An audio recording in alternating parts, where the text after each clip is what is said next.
자, 오늘은 로마서 서론 중 16절, 17절 말씀 같이 함께 살펴보도록 하겠습니다.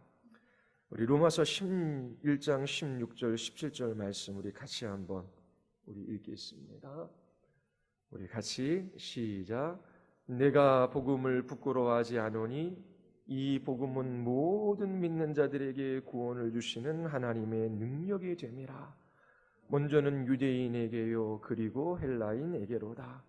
복음에는 하나님의 의가 나타나서 믿음으로 믿음에 이르게 하나니 기록된 바 오직 의인은 믿음으로 말미암아 살리라 함과 같으니라. 아멘. 로마서 서론은 세 부분으로 이루어져 있지요. 1장 1절서부터 7절까지는 인사말입니다. 우리 인사말에서 몇 가지 주제를 살펴봤어요. 첫 번째가 뭐지요? 사도 바울이 자기 자신을 로마에 있는 그리스도인들에게 소개하는 방식입니다. 나는 그리스도의 종입니다. 나는 주님을 기쁘시게 해드리기 위하여 존재하는 사람입니다. 나는 주님이 말씀하신 것이라면 무엇이든지 순종하며 살아가도록 부름받은 사람입니다. 이렇게 고백하고 있어요. 그리고 자기 자신이 사도이며 이 복음을 위하여 특정함을 입었다라고 소개하지요. 그리고 2절부터 4절까지는 복음을 간략하게 요약하고 있습니다. 이 복음은 성경에 미리 약속된 것입니다. 아담과 하와에게 약속하신 그 복음을 하나님께서 역사 가운데 신실하게 이루어 가셨어요. 하나님의 때에 그 아들 예수 그리스도를 보내어 주셔서 죄인들을 구원해 주시지요. 그 하나님의 아들은 육신으로는 다윗의 혈통에 나셨고 성결의 영으로는 죽은 자 가운데서 부활하셔서 하나님의 아들로 선포되셨습니다. 그리고 5절에서는 사도 자신의 직분의 그 목표가 무엇인지를 우리에게 말해주고 있어요. 사도 바울이 하나님의 복음을 전하는데 그 복음을 전하는 그 목적은 듣는 이들이 믿어 순종하는 것이지요. 단지 예수 그리스도를 믿음으로 죄 용서받고 나는 천국 간다, 그렇게 고백하는 사람이 있어요. 그러나 예수 그리스도의 주되심에 순종하지 않고 살아가면 그 믿음이 참된 믿음이 아니지요. 예수님께서 십자가에 죽으심으로 있는 우리들의 모든 죄를 용서해 주셨을 뿐만 아니라 죄와 사망과 사단의 권세에서 우리를 해방시키셔서 하나님의 은혜의 통치 아래로 들어가게 하셨어요. 그래서 예수님을 믿는 사람들은 예수님의 주되심에 반드시 순종해요. 주님의 말씀을 따라 살아가지 못하면 그것으로 인하여 애통해하는 것이 있습니다. 하나님, 왜 나는 이것밖에 안 될까요? 나는 정말 구원받은 사람입니까? 구원받은 사람이 어떻게 이렇게밖에 못 삽니까? 그렇게 괴로워하며 하나님 앞에 마음 아파하고 나아가 기도해요. 그럴 때에 자기 자신으로 인하여 잠시 절망하지만 눈을 들어 나 같은 죄인을 구원하신 그 하나님의 놀라운 은혜들을 바라보며 그가 다시금 일어나 믿음의 싸움들을 싸우며 이 순종의 길들을 걸어가지요. 이처럼 사도 바울은 이방인들의 사도로 부름을 받아 그들로 하여금 믿어 순종하게 하는 이 사명을 따라 살아간 사람입니다. 그러면서 6절과 7절에서 이 서신을 받는 로마에 있는 그리스도인들이 누구인지에 관해서 우리에게 알려주고 있어요. 자, 로마에 있는 그리스도인들은 누구이죠? 그리스도의 것으로 부르심을 받았어요. 내 인생의 주인은 내가 아니라 주님이셔요. 내 생명도 나에게 달린 것이 아니라 내 생명의 주권자도 주님이셔요. 이것이 우리에게 위로가 되고 기쁨이 되는 것이지요. 왜요? 나를 위하여 십자가에서 죽으시고 부활하시고 우리를 위하여 하나님의 보좌 우편에 승천하셔서 교회를 위하여 역사를 주관하시고 만물을 통치하시는 그 예수님의 것으로 부름을 받았어요. 그 주님께서 우리를 선하게 이끌어 가실 것이 너무나 분명하기에 주님의 것 되었다라고 하는 것이 말할 수 없는 위로와 행복이 되는 것입니다. 그러면서 7절에서도 하나님의 사랑하심을 받고 성도로 부름을 받았어요. 우리가 거룩히 해서 성도라고 일컫는 것이 아니라 하나님께서 사랑으로 우리를 세상과 구별되이 하셨지요. 그 사랑에서 우리를 끊어낼 것이 아무것도 없습니다. 우리가 먼저 하나님을 사랑한 것이 아니라 하나님께서 우리를 사랑하셨어요. 그 마음에 주님의 사랑을 부으셔서 하나님을 향하여 아버지라고 부르짖게 하셨어요. 하나님을 향하여 나의 하나님, 나의 아버지라고 부를 수 있는 것은 주의 사랑 때문입니다. 그리고 하나님 아버지와 주 예수 그리스도로부터 은혜와 평강을 누리며 살아가는 사람들입니다. 그리스도 안에 평안이 있다면 하나님께로부터 삼위 하나님께로부터 오는 은혜로 말미암은 것이지요. 은혜라고 하는 것 우리가 다 알고 있잖아요. 자격, 공로 없는 죄인임에도 불구하고 우리를 끝까지 사랑하셔요. 결코 우리를 버리시지 아니하셔요. 우리를 위하셔요. 그 은혜로 말미암아 우리의 마음이 평안할 수 있는 것입니다. 자, 그리고 우리 두 번째 시간에는 뭐에 관해서 살펴봤지요? 두 가지를 핵심적으로 살펴봤는데, 하나는 사도 바울이 로마에 있는 그리스도인들의 그 믿음이 온 세상에 전파되는 것으로 인하여 감사하고 있어요.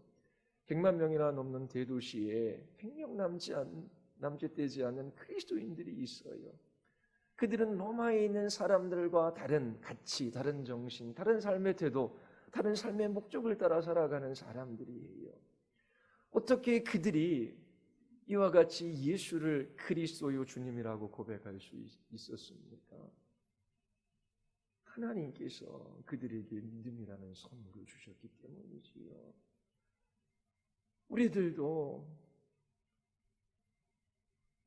있는 그리스도인들, 그렇게 예수님을 주와 그리스도라고 고백하며 주의 말씀을 따라 믿음의 순종의 삶을 살아가는 지체들을 보면 그것이 우리에게 기쁨이잖아요.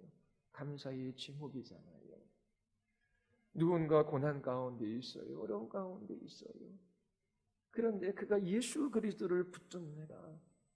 그리고 그리스도 안에서 하나님께서 약속하신 그 약속의 말씀 이루어질 것을 굳게 믿어요.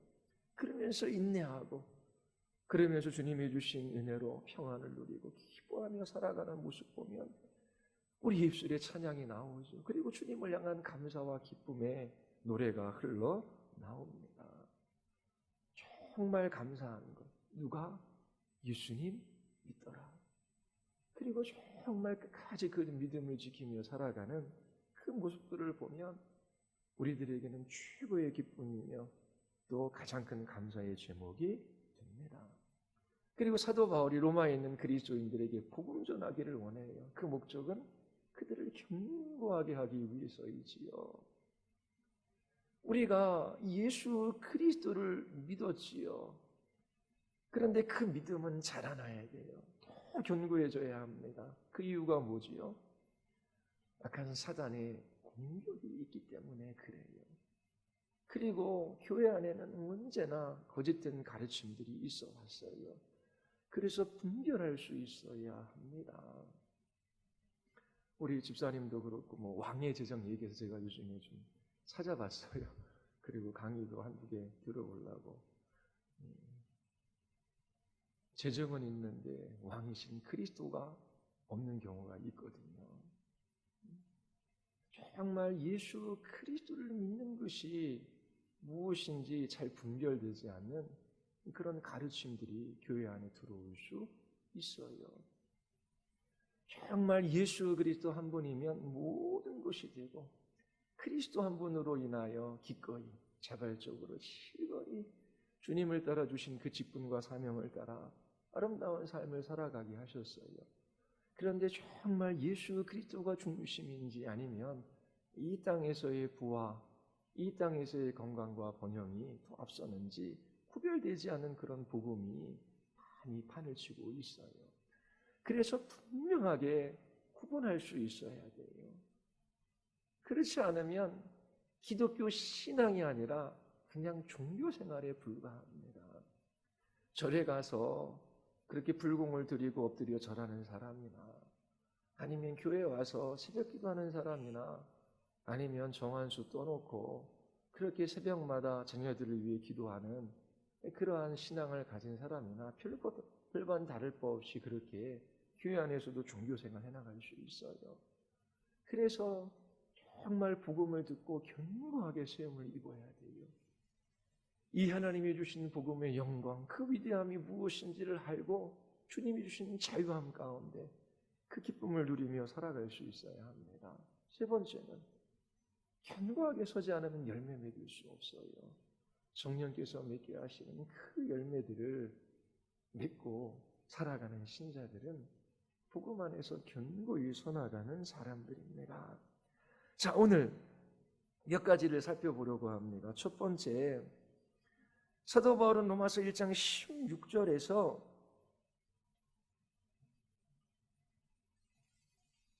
내가 복음을 부끄러워하지 아니한다라고 말해요. 바울이 로마에 가고 싶어하는 이유 중 하나가 그들에게 복음을 전하는 것이지요.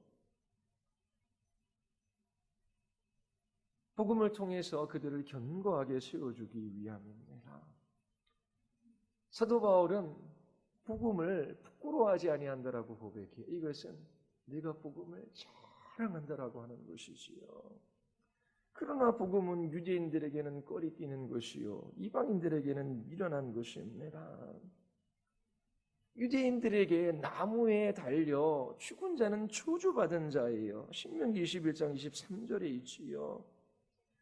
유대인들에게 있어 메시아와 십자가는 매치가 되지 않아요. 그들이 기대하고 고대하던 왕인 메시아는 능력, 승리, 장엄을 의미하지만 십자가는 연약함, 수치, 패배를 뜻합니다. 어떻게 메시아와 십자가가 매치될 수 있습니까?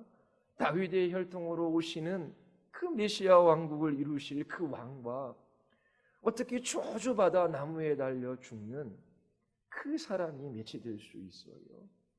그래서 유대인들에게는 십자가에 달리신 예수님 꺼리는 것이지요. 헬라인들은 그 십자가가 어리석게만 보입니다.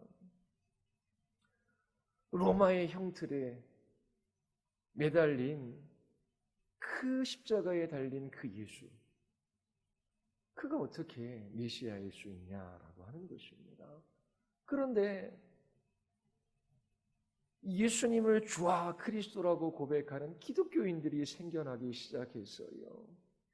그들이 예수님이 메시아이다, 그리스도라고 선포하고 다니고 있어요.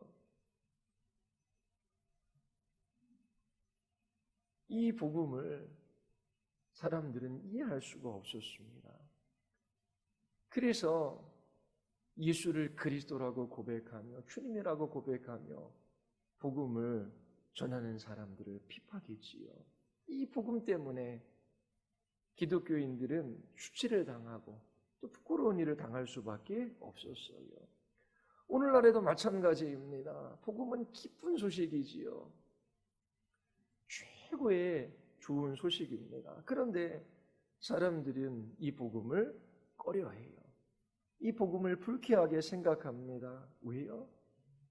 복음은 우리가 하나님의 진노와 저주 아래 놓여 있는 죄인이라고 선포하기 때문에 그래요. 우리의 행위로 구원받을 수 없어요. 오직 예수 그리스도만이 우리의 유일한 구원의 길이라고 전하기 때문이지요. 이 시대는 절대적 진리가 없는 시대잖아요. 자기 자신의 마음의 욕구를 따라 그 욕망을 따라 자기가 하고 싶은 일들을 하는 것이 선이라고 이야기하는 시대입니다. 나는 내가 믿고 싶은 건 믿고 내가 하고 싶은 일 한다. 너도 믿고 싶은 건 믿고 하고 싶은 것 해라. 그런데 절대적인 진리, 예수 그리스도만이 구원의 길이라고 말하지는 마라. 이처럼 예수 그리스도만이 유일한 구원의 길이라고 이 시대에 말하는 것은 사람들에게 손가락질 당하는 일이에요. 이처럼 복음은 우리가 주인임을 이야기해요. 그 복음을 듣기 좋아하는 사람이 없어요. 그리고 절대적인 진리, 예수 그리스도, 그뿐만이 유일한 길이라고 하는 이것도 싫어해요. 또 하나는 복음을 믿으면 이 세상에서 그 복음이 우리에게 부와 번영과 성공을 약속하지 않아요. 예수님 잘 믿으면 이렇게 건강하고 하는 일마다 잘 되고 우리의 자녀들도 세상에 보란듯 그렇게 내놓을 수 있는 훌륭한 자녀들로 잘 자란다. 너희들도 복음 믿으면 이런 복을 받을 수 있어. 물론 하나님께서 예수님 믿는 사람들을 붙들어 주셔요. 그게 안 될래야 안 될 수가 없어요. 그런데 정말 예수 그리스도를 붙들고 믿음으로 살아가는데 이 세상 사람들이 흠모할 만한 좋은 일만 일어나는 것은 아니지요. 우리가 예수를 믿을 때에 이 세상에서 치러야 할 분명한 대가가 있다라고 성경은 말하잖아요. 예수님께서 당신의 백성들에게 오셨지만 그 백성들은 예수님을 거부하고 십자가에 못 박으라고 외쳤어요. 예수님을 미워한 세상입니다.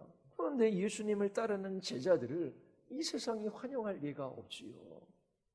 그래서 이 세상에 예수 그리스도를 따른다라고 하는 것은 고난과 환난이 있다라고 하는 거예요.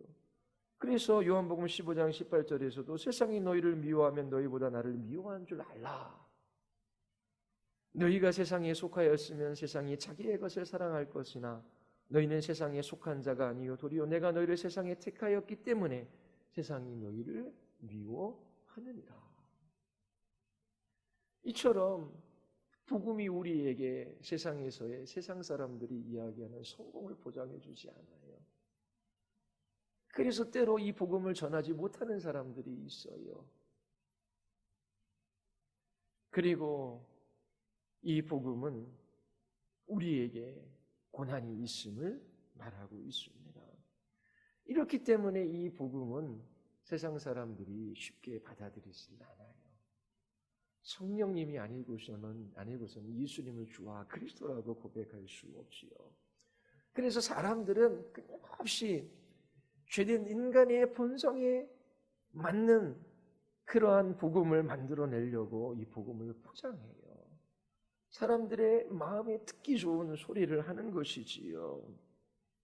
그러나 그들이 예수로부터 기대했던 것을 얻지 못하면 언제든지 예수님을 배반하고자 합니다.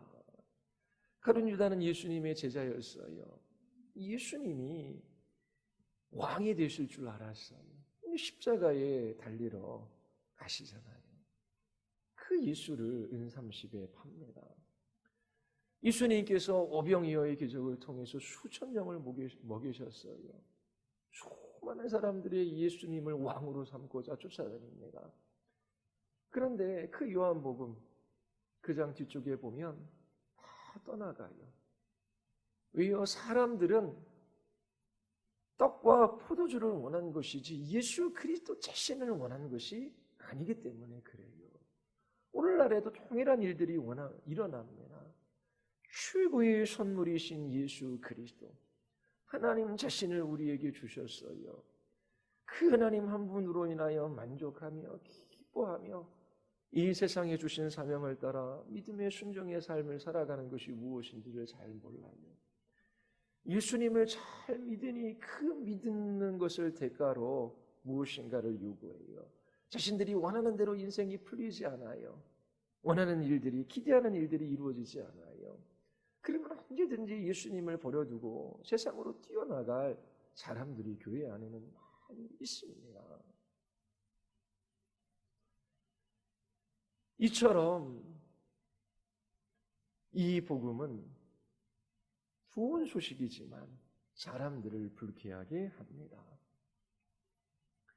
그러나 사도 바울은 복음을 부끄러워하지 않아요. 시편 119편 46절에 보면 왕들 앞에서 거침없이 주님의 증거들을 말하고 부끄러워하지 않겠습니다. 이게 사도 바울의 고백과 같은 것이지요. 사도 바울은 살 소망이 끊어진 적이 있었지요. 수많은 매를 맞고 그리고 풍랑도 만나서 파선하고 동족인 유대인들에게 쫓기는 수많은 위험 당했습니다. 그러나 사도 바울은 나는 이 복음 사랑한다.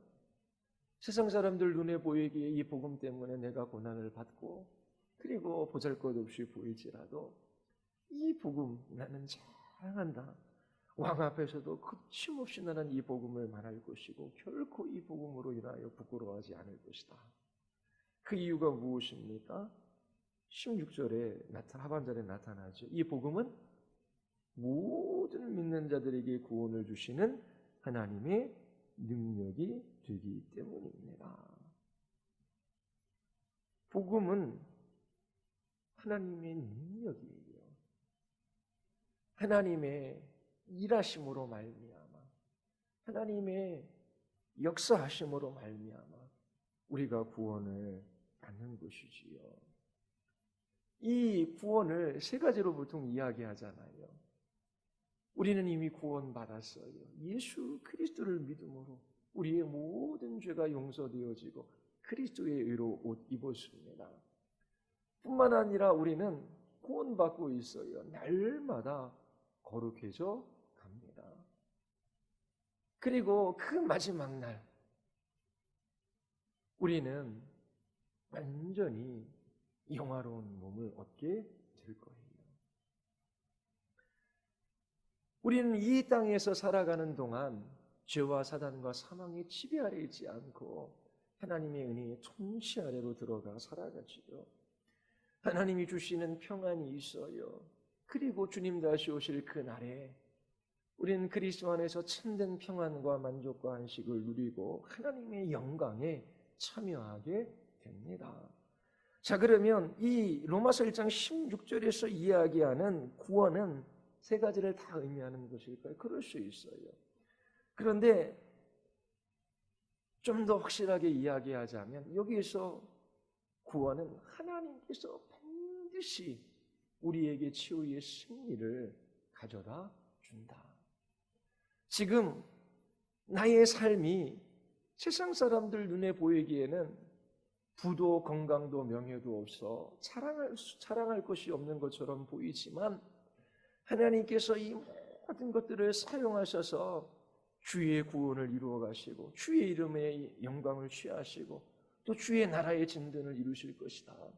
그리고 이 모든 일들이 지나가면 하나님께서 그 영광에 우리를 참여하게 하시는 큰 놀라운 주의 승리를 우리에게 가져다 주실 것이다 라고 하는 그 구원이에요.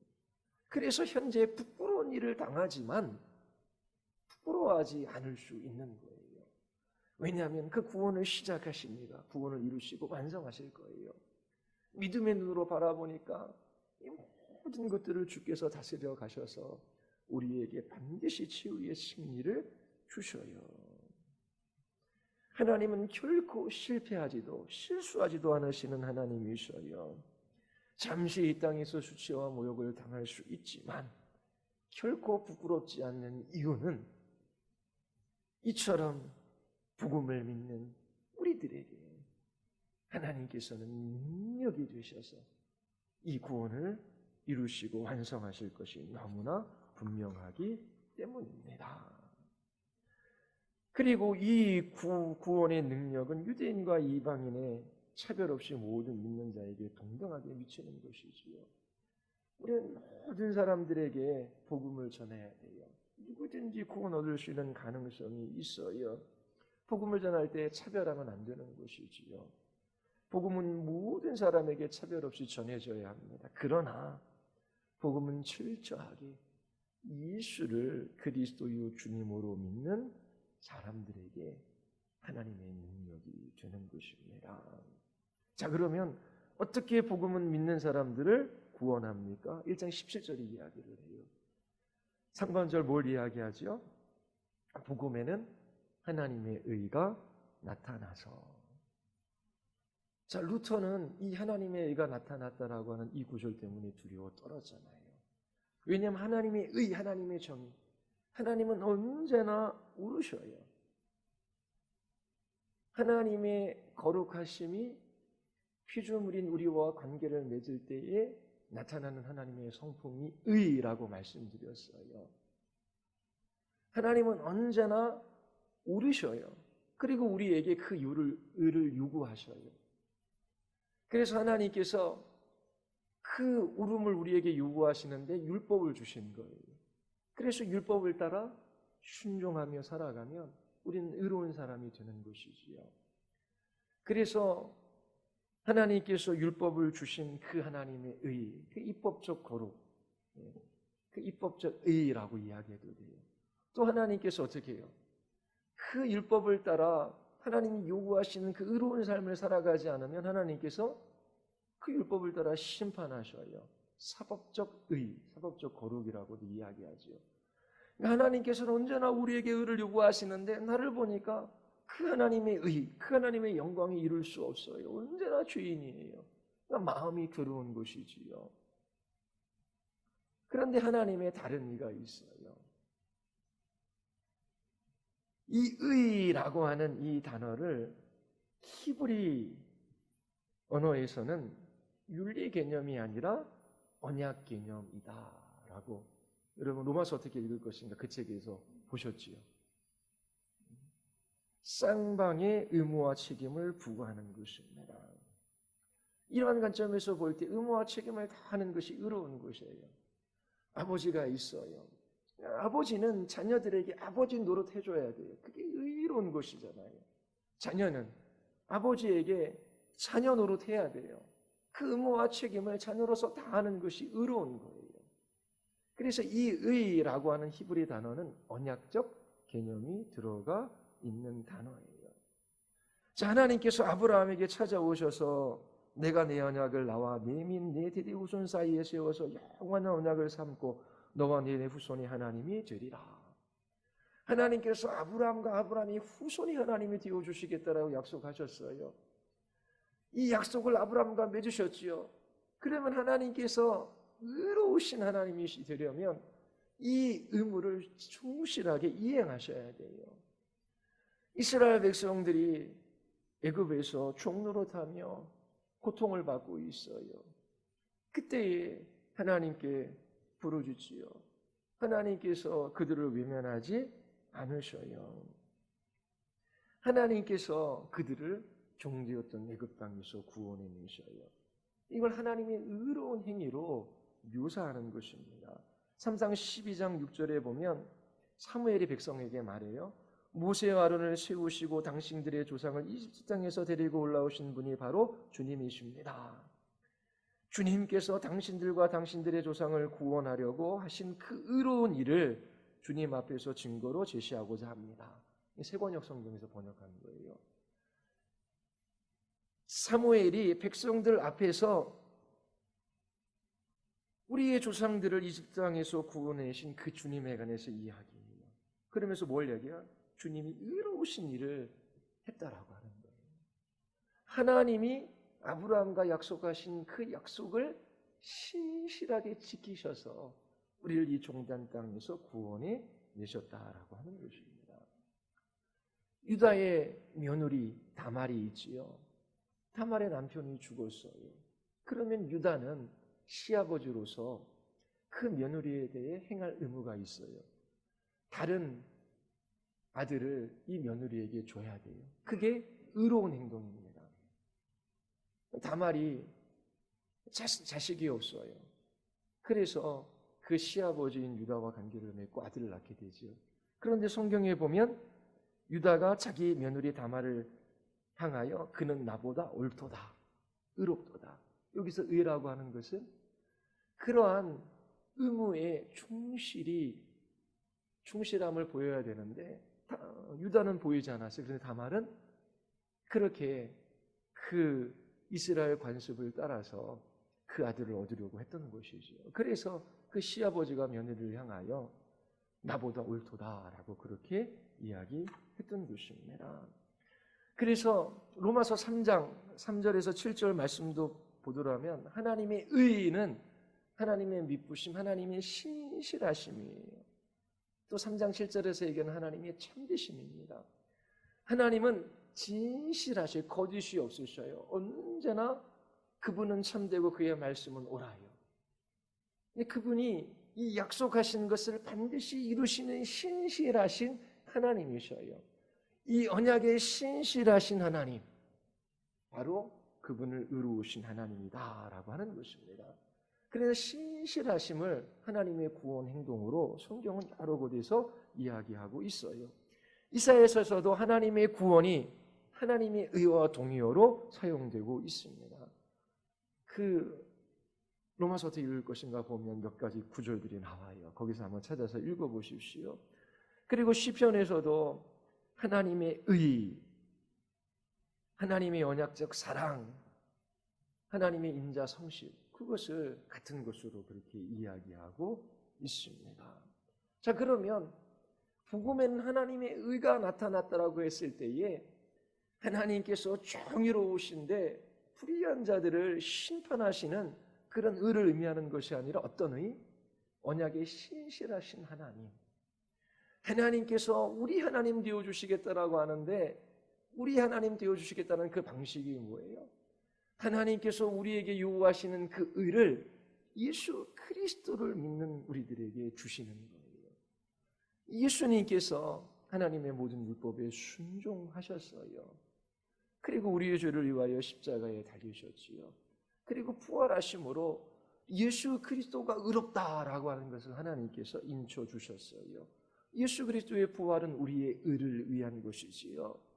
그래서 예수 그리스도를 믿는 자들에게 하나님께서 그리스도의 의를 주셔요.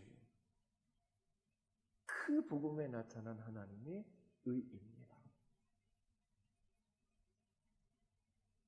이처럼 하나님께서는 우리에게 요구하시는 의를 직접 주셔요.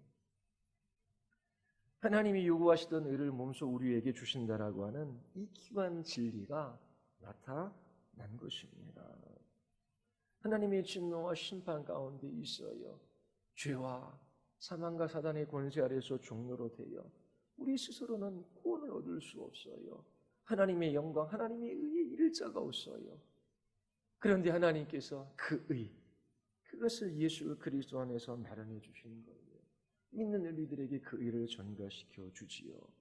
그래서 우리는 모든 죄의 용서함을 받고 그리고 이 죄와 사단의 지배에서 해방되어 그리스도의 은혜의 통치 아래에 들어가고 하나님께서 우리를 주님 다시 오시는 그날에 영화롭게 하시는 것입니다. 자, 그러면 마지막으로 하나님께서 믿는 자들을 구원하시는 방식이 무엇인지를 17절 마지막에서 이야기해요. 하나님의 구원 방식이 뭐예요? 믿음으로 믿음에 이르게 하는 것입니다.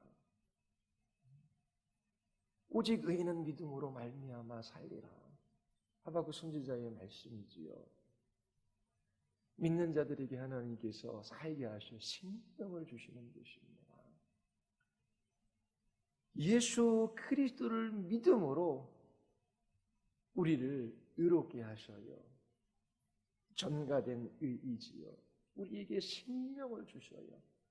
그러면 이제 생명을 받은 사람들이 어떻게 해요? 생명에 이르게 됩니다. 믿음을 주셨는데 그 믿음은 과거의 사건으로 끝나는 것이 아니라 현재 계속 진행되어지는 거예요. 그래서 끝까지 믿음으로 살아가는 거예요. 믿음으로 의롭게 되어지고 믿음으로 거룩하게 되어지고 그리고 그 마지막 날 우리는 믿음으로 영화롭게 되는 것입니다. 그래서 하나님의 신실하심이 항상 먼저 있어요. 복음 안에 하나님의 의가 나타났지요. 그 하나님의 의를 바라봐요. 예수 그리스도를 바라봐요. 그러면 우리 안에 뭐가 불러일으켜져요? 하나님께서 우리에게 믿음을 불러일으키십니다. 그 믿음을 통하여 그리스도의 생명이 우리 안에 흘러들어와요. 그리고 날마다 하나님의 아들이신 예수 그리스도를 믿는 믿음으로 살아가요. 그 믿음을 통하여 그 생명이 우리 안에 부유해지는 것을 경험해요. 이렇게 그리스도인들은 믿음으로 믿음에 이르게 되는 것입니다. 처음부터 끝까지 믿음이에요. 하나님의 주권을 인정하고 그의 신실하심을 의지하며 살아가는 사람. 날마다 예수 그리스도 그분을 바라보며 살아가는 그 사람들에게 그 믿음을 통하여 생명을 공급해 주시고 그 생명의 부유함을 누리게 하셔요. 이거를 경험하는 것이 신앙생활입니다. 신앙생활이. 먹어야 힘이 나잖아요. 근데 육체만 힘이 있어서 그게 복되는 삶입니까? 육체와 영혼이 연결되어져 있지요. 못 먹고 힘이 없으면 우리의 영혼도 침체되기 쉬워요. 육체도 잘 가꿔야지요. 그런데 이 진리, 복음에 나타난 하나님의 의, 예수 그리스도 그분을 바라보며 살아갈 때에 신자들은 생명과 생명의 부유함을 경험해요. 예수님께서 이 땅에 오신 목적이 뭐예요? 너희로 하여금 생명을 얻게 하고 그 생명의 풍성함을 누리며 살아가게 하시기 위함이잖아요. 우리에게 예수님 자신, 그분의 생명을 주셨어요. 그러면 우리의 모든 인생의 걸음걸음도 예수님이 우리의 주인 되시고 왕이 되셔서 주권자 되셔서 이끌어 가실 거예요. 그리고 주님은 신실하십니다. 그 약속을 반드시 이루셔요. 예수 그리스도를 바라볼 때 우리는 확신할 수 있어요. 주님이 이 약속을 이루실 것을. 또 우리 안에 생명이 넘치게 되지요. 여러분들이 그리스도 안에서 이 풍성한 생명을 날마다 누리며 여러분들이 그리스도께 속해 있고 주님의 자녀이며 또 새로운 피조물 되었다라고 하는 것을 이 땅 가운데 나타내며 살아가는 그 복, 그 사명 누릴 수 있게 되기를 바랍니다. 우리 같이 기도하시겠습니다. 우리 시간 기도할 때에 우리 피아노 좀 쳐줄래요? 우리 기도할 때에 예수님께서 이 땅에 오신 것 생명 주시고 그 생명을 풍성하게 누리게 하시기 위함이다 라고 요한 사도는 우리에게 말했습니다. 정말 이 생명 누리며 살아가고 계십니까? 복음의 본질은 생명에 있어요. 그리스도의 생명에 있습니다. 우리 이 시간 기도할 때 하나님 참으로 복음에 나타난 하나님의 의, 예수 그리스도를 바라봄으로 이 땅 이 교회에 생명을 얻는 자들이 더해지게 하시고 또 그렇게 믿는 자들이 그리스도 예수 그리스도를 날마다 바라봄으로 믿음에 이르러 그 생명의 부유함을 누리며 살아가게 하여 주시옵소서. 우리 같이 한번 우리 하나님 앞에 우리 기도하시겠습니다.